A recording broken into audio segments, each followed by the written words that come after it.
Day 9 of me rewatching and reviewing The Legend of Korra every day until I finish the series. And my god, there is a lot to talk about in this episode. The first thing I want to get out of the way is the complete bullying of Asami's character. This lady has been losing everything that matters to her, one at a time. And this episode just invalidates her and makes her seem unreasonable for an absolutely justified reaction. So, Korra gets kidnapped in this episode, and naturally everyone is extremely concerned and goes out to look for her. But Mako is visibly more concerned than everyone, making it evident that there is more to his feelings here that he isn't letting out. So Asami, naturally curious, talks to Bo Lin, who downplays the fact that Mako and Korra cheated. The dialogue itself is set up to make Asami come off as this jealous woman, but no, she is fully correct here. The way Mako is behaving is extremely suspicious, and then learning that those two cheated pretty much cemented Asami's internal conflict, to then see Mako literally push everyone out of the way to take Korra by himself in front of Asami. Mako, this was unfair on Asami, my dude. In fact, this season itself has been walking over her like a mere plot device and a relationship tool. This is disgusting behavior right here. Now to point number 2, the reveal of bloodbending from TLOK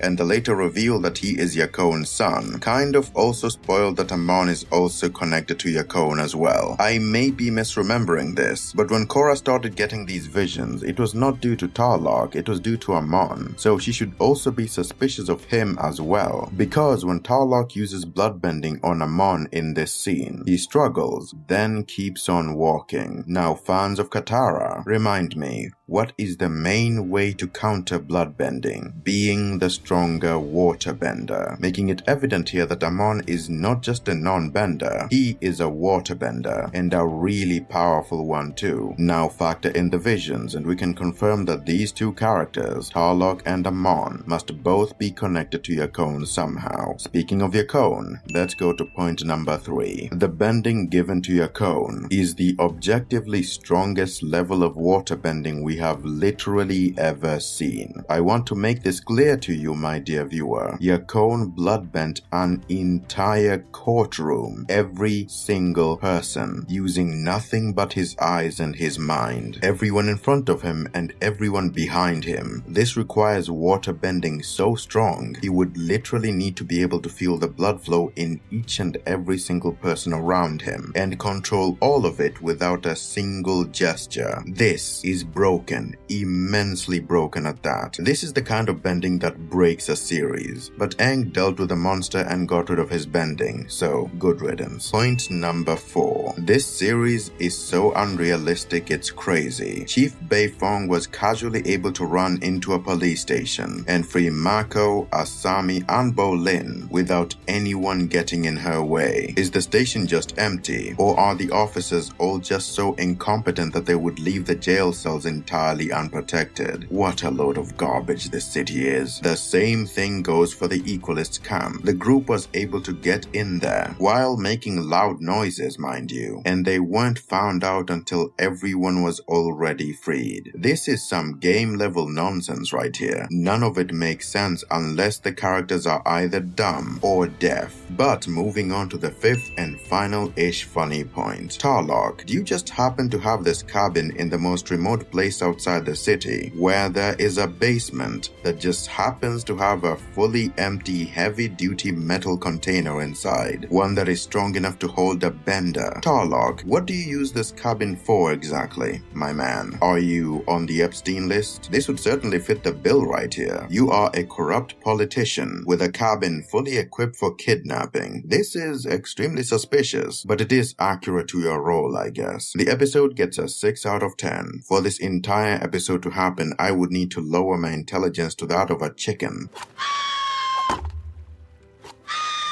Because tell me why these idiots just got told this guy is a bloodbender and just sit there looking at him like, you better come quietly, brother. My brother in Christ, you just got told he uses the most dangerous bloodbending ability in the world. Why aren't you quickly restraining him? Anyway, this was enough stupidity for me. I'm out. See you tomorrow. I want